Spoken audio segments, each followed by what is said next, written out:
Okay, again. Hi, Donnie. Sorry. Hi. How do people keep it fresh every time? That actually makes me think of something. When it comes to Broadway shows, how do you want to be on Broadway, right? If it comes to me, like, I don't want to spend my days auditioning or anything like that. So it probably won't happen. But if one day someone says, I was listening to She Speaks Bravo, I heard you want to be on Broadway, let's do it. Then I would, yeah. Because, like, they have to do the same show for so long. Yeah. Yeah. I have two things to say about this. One, I read interviews with people like Broadway stars that said if you are not the person to originate a role, you have to play it the same way the person before you played. Like, yeah. So if I was in a production of The Lion King, I would come in and say, like, this is how Simba acts. You have to act like Simba, and you have to do this, and you have to do this. Whereas if I'm in a new musical about if they're turning House of Villains into a musical and I originate the role of Johnny Bananas, then they say, Donnie, you do whatever you want to do. But then once you make those choices, you have to do it every single night. That's insane. Brutal. The only reason we're talking about this, guys, is because we started recording and we were having issues and already did the like hi like thing, and just like how do people keep it so fresh? Having to repeat now themselves you get some all the Broadway time. tea. Yeah, right. That was I did not know that, and that is misery. That is absolute misery, and I get why, because what if someone comes to the show, they almost want it to be like a machine, so that they know if someone buys that ticket, because they're not cheap. Yeah. So then they That's crazy making. I love that Rosie O'Donnell, this is such a deep cut. Like, if you're not old enough to remember her show, then you won't know this. But I love when Rosie O'Donnell admitted that when she was on Broadway, she's like, I would be like talking to people from the stage, like, hey, what are you doing? Want to get lunch? Because she was just so bored after a while. She's like, it was not for me. I would have loved to see Rosie. Rosie was Rizzo in Grease, in case you guys didn't know. Yeah. And Brooke Shields was that part as well. Really? Yeah. Well, that's interesting. What a change up, you know? Rosie O'Donnell. Speaking of playing a part the same, yeah. Brooke Shields? Okay. Uh-huh. Huh. All right, whatever. But now we're here for House of Villains, which we talked about this already before we hopped on the now recording that we're doing. But I've watched this episode 4 times. Because that's how good it was. Donnie's only watched it twice. He doesn't really get it. Yeah, I'm only half as good as Emily. But it was the best episode by far. And that breaks my heart to say, because I really thought when Tiffany left the show that we wouldn't have a show. But it's only getting better. Bobby Lights continues to be just one of my favorite people of all time on reality television. Yeah. But before we get into that, actually, December, I watched it in preparation for this. You made the right choice. For our conversation. Okay, if you had to rate it out of 10, what would you give it? I think a 10. It's my whole personality currently. Okay. I'm gonna go. I go a 9. I dock it for these reasons. I thought they did an amazing job of telling such a complicated relationship. Like, that is a really complicated relationship to capture and to work with. So I thought they did an excellent job with that.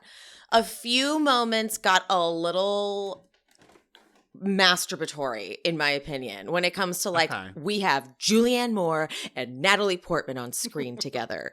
And there were a couple scenes where they really lingered on just faces they were making. And I'm like, okay, cut. All right, we get it.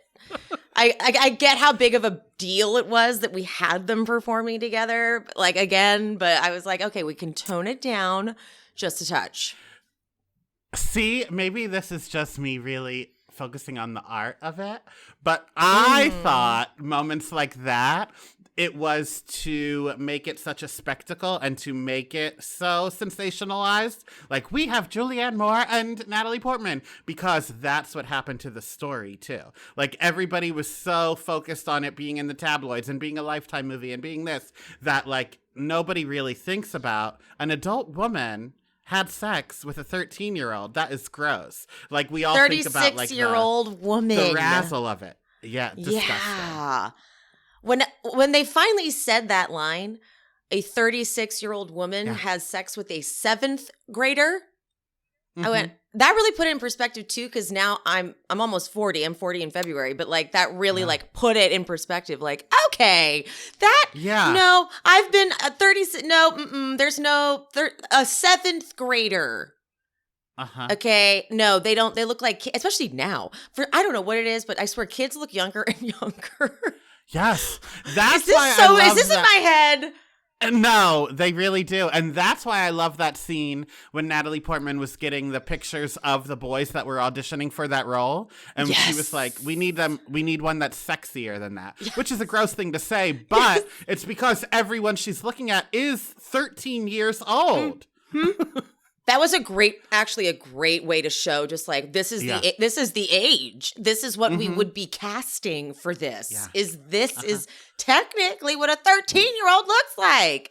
Disgusting. And as gross as it was when she was like, we need someone sexier, I was like, unfortunately, I agree. They were not sexy. That's how gross. That also, it really played on a lot of questions. Like, is it ever okay to make a movie about this? Like, is it something we should ever be doing? Because it's really fucked up. The lisp that Julianne Moore and Natalie Portman had to perfect. It was such acting. It was. I didn't even know Julianne Moore used a lisp in it until at the end when Natalie Portman did the scene with the lisp. And I was like, wait a second. You didn't notice? No, because it was so well done. She does have a lisp. Good point. Wow.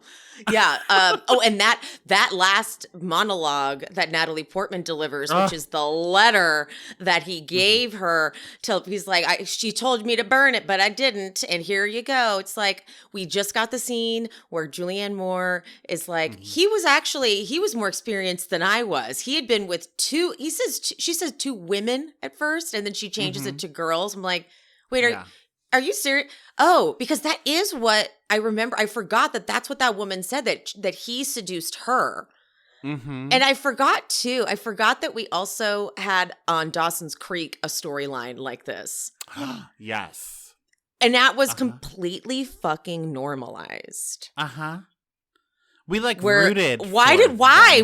We rooted for Pacey and the teacher.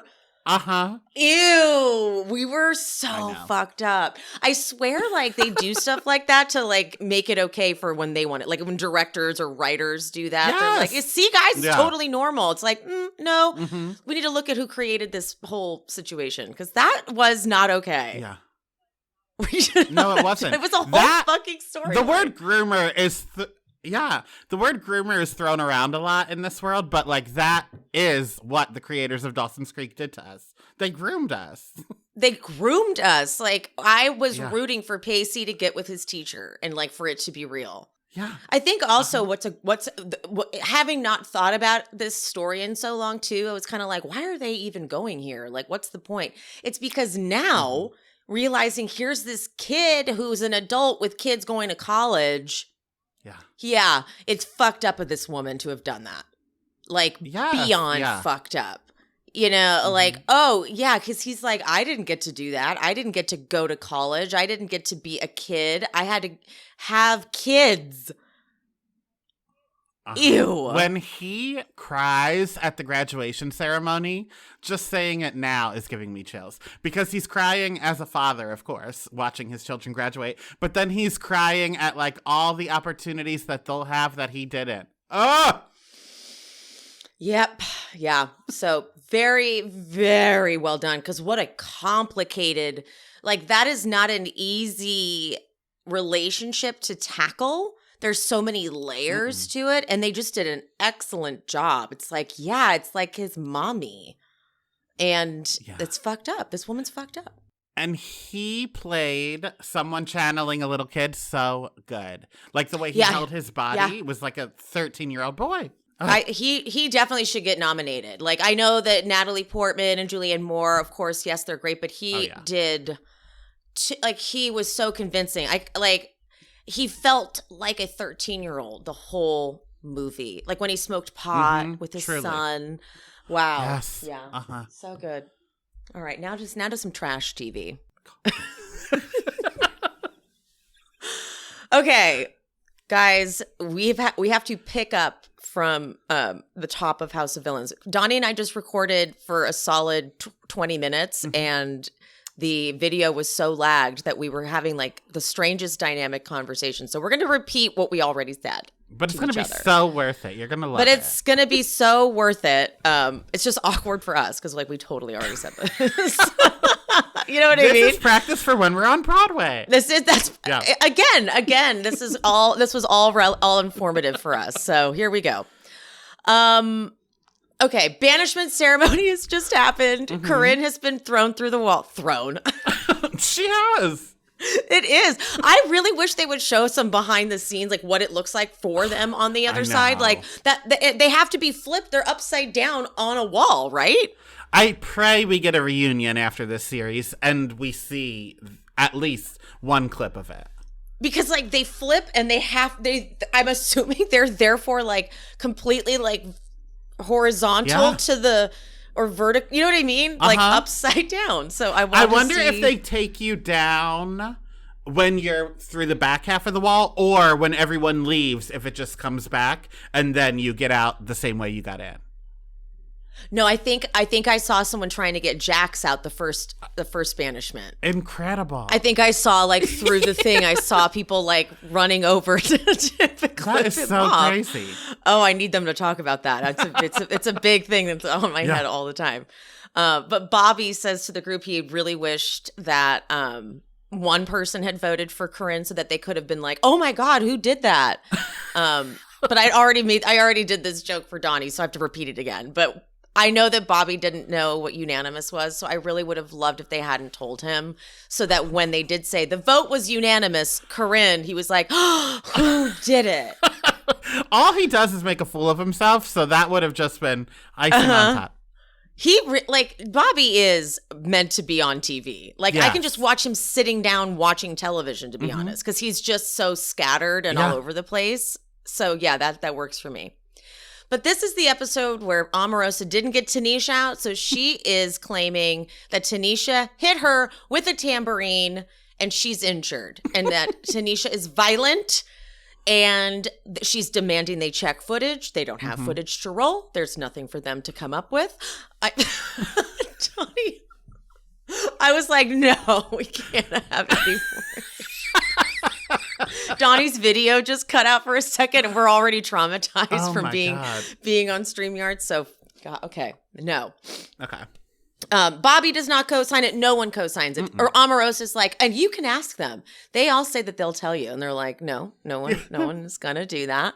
She goes into the closet to call her attorney. Now, I already said this, but is that really her attorney? Like, would she be willing to spend money? Because it's like you pay for their time. Yeah. I feel like it can't be. No. She probably just told a friend, if I call you, however I greet you at the beginning, like, oh, hello, Emily, my lawyer, then that's the role you're playing. And we learned in this part, remember a couple episodes ago, we asked, like, do they have their phone? Can they be on their phone? When she goes to production, she says, I need my phone. I need it now. So I think maybe like when they go to sleep or whatever, because Tiffany was on it before. But I think throughout the day, they're not allowed to have it. Maybe. That makes sense. They monitor it. They give it to you for like a set period of time. Because there's no way that this lawyer was contacted at 11 p.m. That would be like double billed hours or some shit like that. There's no way she's willing to spend that kind of money. But I'm just loving that. You're probably right. If it's not a lawyer, then it's just a friend who was told, if I call you, I'm going to need to have a complete phone call. So there's going to have to be a whole lot of dialogue. Get ready, buckle up. Because she's like negligent. You're right. It is negligence. I mean, for all I know, she's off that phone. Actually, let's imagine it this way. She closes that door because she knows there's no camera in there. And she's just giving him sound bites. Oh, that's probably what it is. Right? Yeah. But she's still committed that whole time being in the closet. Yeah. That's so 1,000,000% what it is. Right? So then a producer has to come down, and being a reality TV producer really truly is I think one of the hardest jobs. The worst. Because there's no, say your lines. It's like you're just being you. So this guy comes down and he's like, okay, and I've already said this. I'm going to keep saying I already said this until we get to the point where we didn't already record this. But the producer comes down and she goes, I need a mandated 10 feet. And he goes, okay, what about 5? Meaning, like, this man has had to negotiate with the craziest of crazy people before. Yeah. Like, the fact that he was willing to play along and said, fine, what about 5 feet? Mm-hmm. And she said, okay, that's fine. And then he says, what about in competitions? And she's like, oh, no, that's okay, too. Because I'm not worried. Because I'm genuinely not really actually worried in any way about Tanisha. And production has to make it, production had to make it clear over and over again, like in post. They're like, we had to continuously show the slow-mo of Tanisha not hitting Omarosa so that we don't get in trouble. Mm-hmm. No one can think that's what happened. Where am I? Okay, so after they find out that there is the restraining order, Tanisha goes and lets the rest of the crew know, like, guys, the fact I wonder if they called it a restraining order, because I didn't expect her to call it a restraining order. Right. Because it's not like it's like, a judge didn't sign it or anything like that. But I'm assuming then production called it that? Maybe. Or Tanisha, in her, like, Bad Girls Club days, she probably has seen a restraining order or two. Yeah, so because like she said it, she's the one who said that. We didn't. Tanisha, though, she plays it right when she does have her meeting with the production team, because like there's a full on fucking meeting where you guys agreed, and Tanisha's like, oh, I know how this bitch is. So she goes, I'm just sorry. I am not trying to fight you. I am genuinely sorry. So then it seems kind of not that bad, because they're all hanging at the fire pit. Tanisha's there, and Omarosa comes over and sits there, and you're like, oh. Wait, what? Okay. Didn't you just mandate a 5 feet thing? But like you went up to Tanisha. Okay, Tanisha was sitting there. You went over to her. So that's on you right there.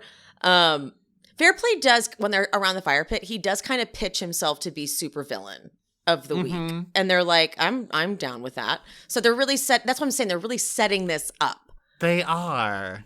Yeah. So then maybe, okay, we didn't say that here, but like when they do the challenge and when Fairplay gets it and he's like, oh my God, I finally won, and opens it and that video of Joel is there. Like they had all day to record that video. They're like, they're going to give it to Fairplay and we have to find a way to screw him. Yeah. And they recorded like, because they heard him. So they probably did, they planned this whole thing out.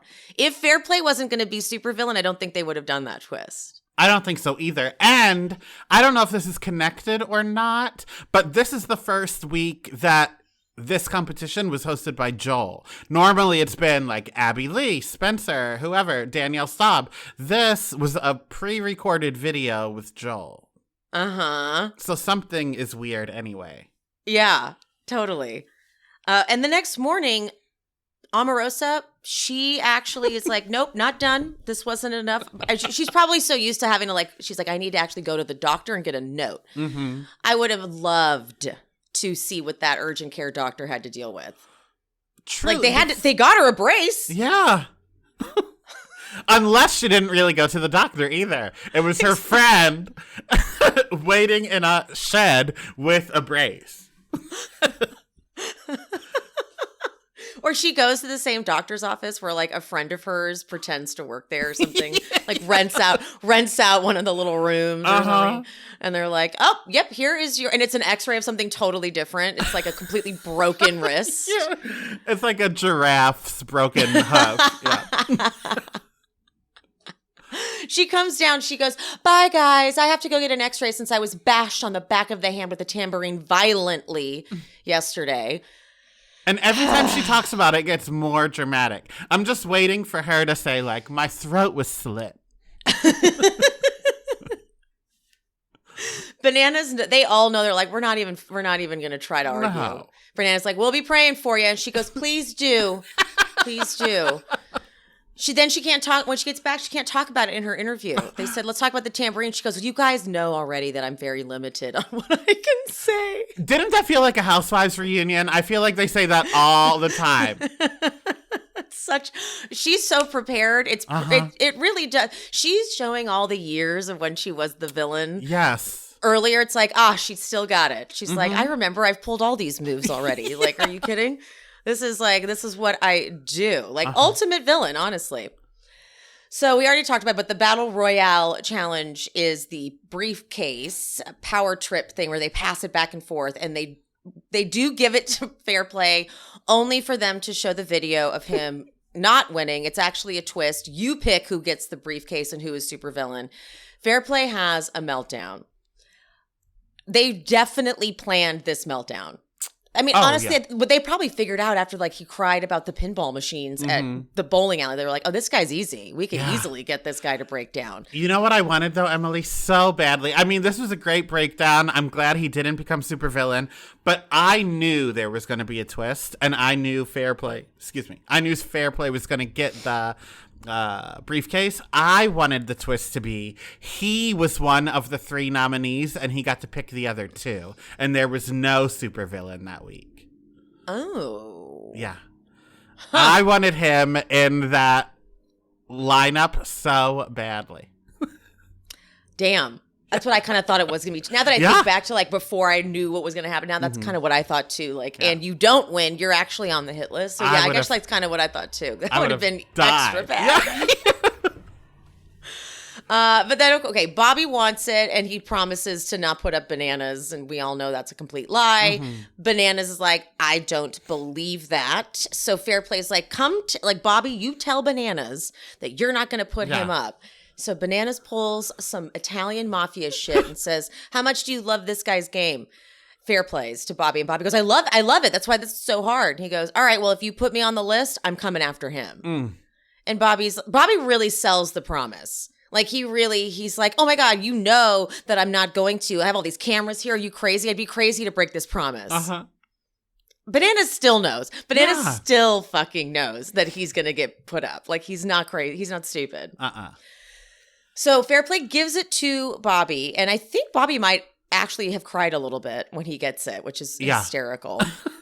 But then this lets the other alliance that's Bananas, Tanisha, and Shake, like, they know now that Fair Play is not a strong alliance for them. Or he's just an absolute idiot to think that Bobby is not going to put Bananas up after Bananas at the blind side. Of course he's going to put up Bobby, or Bobby's going to put him up. I don't know what side Fair Play is on, though, because he's saying he's with that Banana Shake Tanisha side, but I thought his number 1 in the game was Omarosa. Yeah. Same. Yeah. So I'm actually surprised they even considered him to be a part of their thing. Yeah. But I think Bananas has put in time with Fair Play. Yeah. You know what I mean? I think he's like, he thinks that he's on that thing, but Fair Play's trying to play both sides, and it's just, you can't do that. Not on the House of Villains. No, not on the House of Villains. Not this week, especially. No.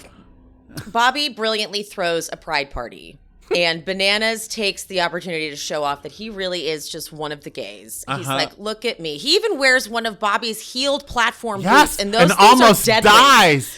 Did you see him fall down the steps? Yes. I'm like, wow, it's what I have a pair or 2 of shoes that are like heeled that I could give to a guy to wear like in drag that are like not treacherous. Those are treacherous, okay? Bananas is like up on the bar at one point. I'm like, he's gonna fall and break something. Yeah. Okay. I was worried about him. Me too. And then I have a really weird confession that I'm so glad Donnie is the one who's covering the show with me, because like only Donnie will like not judge. So Bananas is doing like the whole, he's like strip dancing and stuff. And at one point he's riding the horsey and his arms are out and they're all buff. And then Bobby is pouring vodka in his mouth, and like him in the dress looking like that was such a turn on. It was hot. I will agree with you partly, because I would have preferred, it was a pride party, all of that. I would have preferred if they just put him in a harness. Like a harness. Yeah, no, totally. Yeah. But I unlocked this weird, like, I can't believe I'm saying this out loud. Okay. No, go for it. So a couple years ago, maybe 2 years ago now, when I like decided to binge all of RuPaul's Drag Race. Raven really turned me on, and I was like, oh my God, I think my thing are like hot drag queens. Oh. I know. It was like and then I started having like really weird fantasies about fucking a drag queen. I know. Because it kind of combines, because like I can love a woman here and there too. Yeah. So like it kind of combines both those. Listen, I like it. So if Bananas ever dresses up in drag again, like I'm there. What if he makes that his there. like shtick when he travels now? Like he'll go to gay bars dressed as, what was his name? Johnny Mango? No, Johnny. I couldn't remember. I don't actually remember at all. Papaya? I didn't really. Oh yeah, it was a papaya. Johnny Papaya. Okay. Yeah, I tried Googling this fetish, and a very like deep thread of like from Quora or those weird things came up from like 2015. So it's like, okay, so it's not super common. Cool, good to know. Good to know. They were like, it was a thing. We've moved on. Yeah, they're like, it's just no one really understands it. I'm like, I don't either. It hasn't popped up again for me until Johnny Bananas was dressed horribly in drag. And I was like, oh, okay, got it.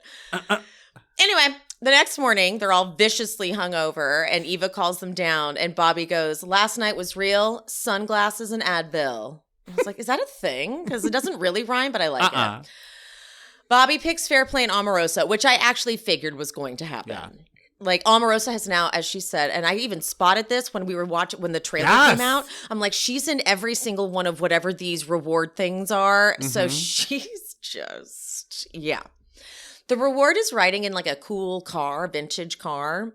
But I love that it wasn't working. And they showed us all of the like trying to fix it, trying to get it to the crew standing around behind them like, oh my God, get this fucking car fixed. We've said it before, but that's what I love about this show is that they're not afraid to show you how it's like basically falling apart behind the scenes. I need it. Like it makes sense for this, like a cast of all random villains of reality TV. Like, show us how you make it. It's not some big secret that they're making a show. But I love that Bobby still gave them the soundbite. Like, after all of that, then Bobby goes, take me to Hollywood. I'm like, commitment, Like, they still asked for it. Because, like, ordinarily that would have happened and we wouldn't have got any of that. We just would have seen them get in the car and Bobby go, take me to Hollywood. Mm-hmm. So it kind of opened up my eyes to realizing, like, that probably happens all the time, this shit. And we don't see, right. I loved it. I'm having a hard time following exactly why Fairplay is extra scared of Bananas going on the hit list. I know that Bananas said he'd come for him, but in my mind, I think Fairplay is just not very good at this anymore. In my mind, if Bananas goes up on that hit list, make sure Bananas is voted out. Yeah. Right? I think because of that competition and because Bananas comes from a competition-based You're right. They can thing. still win the competition. I forgot about that part. There's a lot of steps on this show. There is. Like, you know what I mean? Like, you get them, and then they do another thing, and then they have to get, so. Because I forgot about this little reward thing that they go on now. When Eva called them down, I was like, oh, is it time already for the, ceremony? No, it's not. We actually have to ride around in a car. Yeah. So, all right, they get back to the house, and Fairplay tries to tell Bananas that it really won't be him. I know, he's throwing out every other name. Bananas just knows. Like, he's so good at this shit. But he's also like, I'm purposely playing nice with Fairplay so that he doesn't think I'm going to really come for him. I don't know why that's a strategy, but he's always one step ahead. He is. You know what? It's fine. Omarosa tells Anfisa to her face, she's like, that it could be you. It could totally be you, girl. Which bumps Anfisa out because she thought Fairplay made a deal with Bobby to keep her off the list. And I'm like, honey, Bobby is not going to ever do anything. Bobby is crazy. Bobby then plays this amazing card where he goes over to Bananas and he's like, that Fairplay under Omarosa's spell completely. I'm actually more compelled to put Omarosa on the list. And Bananas is like, okay, you told Fairplay he could pick the list. And Bobby goes, and you think I didn't lie to him? And Bananas goes, so wait, wow, so you really lied to Fairplay? And Bobby goes, he's my roommate. You think I'm going to lie to him? Bananas is like, you just said you did. And then Bobby, they go back and forth. Bobby goes, I still haven't made my decision yet. And Bananas goes, no shit. You proposed everything, dude. You proposed throwing this guy in. And it's a camera guy. And cameraman. I thought it was a joke, but Bobby goes, that's because I got him confused with Jax. Why? I can't say enough how much I love Bobby Light. So right when I thought I couldn't love him more, I know. he gets dressed in the most amazing outfit. It's incredible. It is. I like in his confessional, because I think Joel gives him a little shit, like, wow, look at your outfit. And in his confessional, he goes, this is the villain look. Honey, they don't get it. I've been saying that all day. Bitch, these bitches don't get it. I've been saying that all fucking day. So he does the most. He takes it. And like, this is where I thought, okay, they all know that this is so unserious because they realize how much of a performance this is. And so someone coughs and Bobby goes, who coughed at me? And Shake laughs. Shake's like, I can't, like, this isn't real. Yeah. This is so unserious. But Shake is the first one voted down. Bobby said it's because of his fashion, which I just respect so much. Yeah. And then Joel came for his fashion a little bit. I loved it. Yes. Bobby goes, I hate it. And then he pulls like the Blind Side thing on Bananas. You know Bananas fucking knew. Yeah. What this scene was like improv for reality TV stars. Yeah. All of them are aware that this is so not that serious, but go for it. Each of you go do your thing, I'll do my thing. And so Bananas gets down there, and Bobby's right. He's like, I'm waiting to come for him. Like, duh, yeah, he's going to put you on the list. Bananas gives his little speech, and he does the like, oh, wait, hold on, Bobby, I forgot, I got one more thing for you. And he really commits. He like looks through every pocket, and on the last pocket, he pulls it up, and they all laugh. They all laugh at the middle finger, and Bobby just goes, cute. But then Joel has to stop, and he goes, Bananas, that actually was very good. You do such a good Joel McHale impression. Shut up. You do. You really do. What? Is that sarcastic? No. You don't sound like him. I know you sound like a woman, but your inflection is like perfect. People always talk about that. It's like I don't even mean to. It's like I channel them or something. Yeah. Like, no, that was great. I don't intend to. But I love that he had to, like, even he had to stop, be like, okay, no, that was actually very good. And Bananas just goes, thank you. And he just stays looking at Bobby. Then the best part, the absolute best 3 minutes of television I've ever seen. He goes, the next person I regret to have to put up there, I've really come to like them. So Omarosa thinks it's her, but I really need someone who can take on you guys. My ultimate goal of getting you guys out. And that person is me. I screamed. It's so unhinged. He walks down there. Tanisha, I can't tell if Tanisha's actually bewildered or she's just like doing it up for the cameras, but she's like, can he do that? And Joel, there's nothing in his ear. He's like, oh, I'm getting word from production that he can. I'm like, there's nothing in your ear. No. But Bobby's like, do you guys have anything to say? That's what I thought. And just walks off. And once again, Bobby just walks off. Like he doesn't, like he doesn't do any of the shit they want him to do on this. So Joel's like, okay, you have more to do. Okay, bye. Finally, Bananas just laughs. Like Bananas is cracking up too. Bananas is having the time of his life. This really is like, if they do another House of Villains, I need them to keep bringing back Bobby, Omarosa, Bananas, and that's it for me.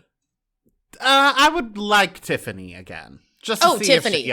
Duh, Tiffany, absolutely. I forgot she was there. Tiffany, 100%. Tiffany. And I also want them to bring Spencer back too as another like villain, because he was just so like fucking great. Like when he goes, are you guys excited? I love that part. Are you guys excited? Like he's so cute now. Oh my God. It was such good TV. So good. I don't know where we're going to go from here. Like, how is anyone going to win this? Right. Like, I can't imagine. I feel like it's got to be Omarosa. I would love it to be Bananas. I think it could be. I'm afraid Omarosa and Bananas will take each other out, and it's going to be like Shake and Anfisa. I'm really afraid. Because, like, how is Shake? I want Shake gone. I know. I need Shake gone. Yeah, we're getting too close to the end with floaters. It's making me nervous.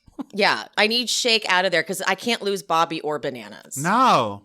No, I cannot lose either. But I definitely, if they do another season, I need them to bring back at least those four. Yeah, and then rotate the rest because they're just too good. Yeah. Oh my God. It's one of the best hours of television ever. It really is. It's so low stakes that it's just Yes. fun. Yeah.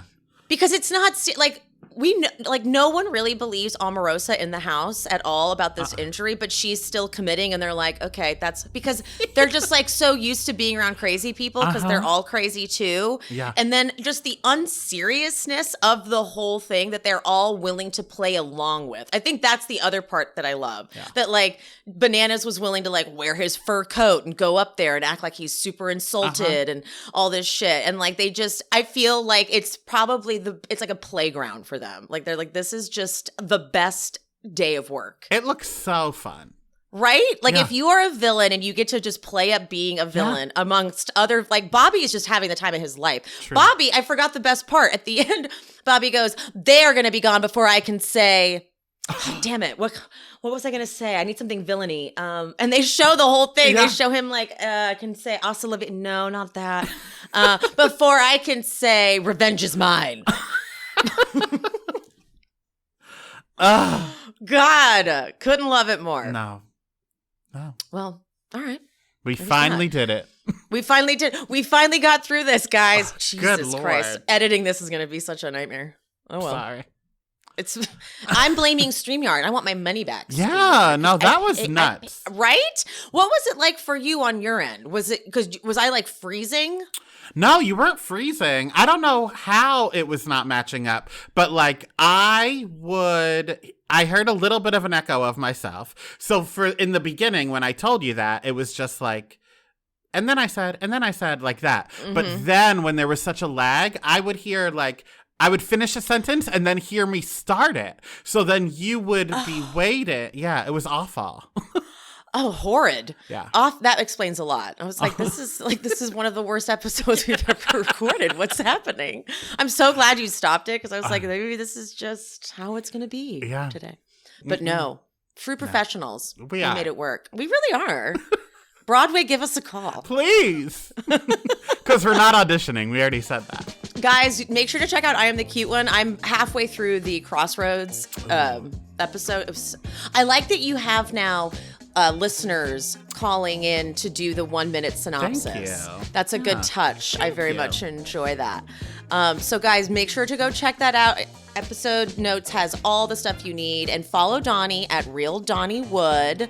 Also follow Chels at Oh No Chels. Yeah. You know, why not? They do this together. They're a team. A duo. Is Chelsea watching House of Villains? She's not. Oh my God. What a missed opportunity. Totally. Because I could say she could come on here but she does not. She doesn't. She's not watching it. So screw you. All right. All right, guys. Well, see you next time. Love you, mean it. Bye. Bye. Thank you so much for watching and for listening to She Speaks Bravo with Emily Hanks. If you haven't already, would you mind leaving a 5-star rating and review on whatever platform you listen? That would be amazing. And if you're watching on YouTube, make sure you are subscribed and hit that bell so you don't miss an episode. And if you're looking for more content, more exclusive bonus content, check out the Patreon. I post 2 exclusive episodes a month, and I'm covering just the Bravo jams, like Classic Roni, Atlanta, and of course Vanderpump Rules. If you just want to support the show, head to buymeacoffee.com/SheSpeaksBravo and buy me a coffee, or 2 or 5. We also have merch available at SheSpeaksBravo.com. And if you're interested in hearing my takes on non-Bravo shows, check out my new podcast, She Speaks It All. I cover The Challenge, Drag Race, and any other show I'm obsessed with that's not Bravo. She Speaks It All is available everywhere you get your podcasts, just like this show. Make sure you're following me on the social medias. I am She Speaks Bravo across all platforms. Thank you so much for any support you give the show, even if it's just listening. Appreciate you, love you, mean it. I'll see you soon.